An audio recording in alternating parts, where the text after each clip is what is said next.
మీ business ఏదైనా మీ ఊర్లో promotion చేయాలంటే అది సుమన్ టీవీతోనే సాధ్యం. ఇప్పుడే సంప్రదించండి. నమస్తే, వెల్కమ్ టు సుమన్ టీవీ. నేను మీ కస్తూరి. శ్రీ భక్త కనకదాసు జయంతోత్సవాన్ని ప్రభుత్వం అధికారికంగా నిర్వహించనుంది. నవంబర్ 8వ తేదీన భక్త కనకదాసు 538వ జయంతి. ఈ జయంతి ఉత్సవాలను అనంతపురం జిల్లా కళ్యాణదుర్గంలో ప్రభుత్వం అధికారికంగా నిర్వహించనుంది.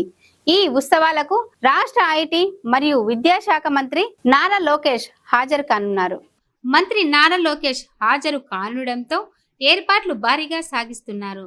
జిల్లా collector O Anand, Anantapuram MP Ambika Lakshminarayana, Hindupuram MP Parthasarathi, జిల్లా SP B Jagadish, Kalyandurg MLA Amilineni Surendrababu తదితరులు ఏర్పాట్లను పర్యవేక్షిస్తున్నారు.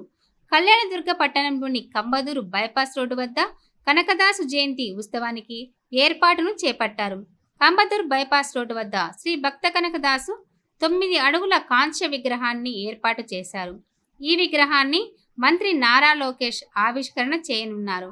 ఇందుకు సంబంధించి ఏర్పాట్లను జిల్లా కలెక్టర్, ఎంపీలు, ఎమ్మెల్యే, ఎస్పీ తదితరులు పరిశీలన చేశారు.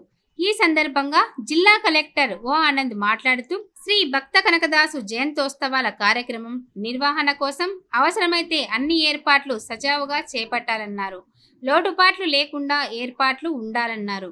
30 నుంచి 40 వేల మంది పాల్గొనేలా సభా ప్రాంగణం ఏర్పాటు, పార్కింగ్ ప్రాంతం గుర్తించడం, సభలోకి ప్రజల ఎంట్రీ, ఎగ్జిట్ జాగ్రత్తగా చేపట్టడం లాంటి అన్ని ఏర్పాట్లు స్పష్టంగా చూసుకోవాలన్నారు. డయాసిస్ మీద మినిట్ టు మినిట్ తయారు చేయాలని బీసీ సంక్షేమ శాఖ డీడీడీ ఆదేశించారు.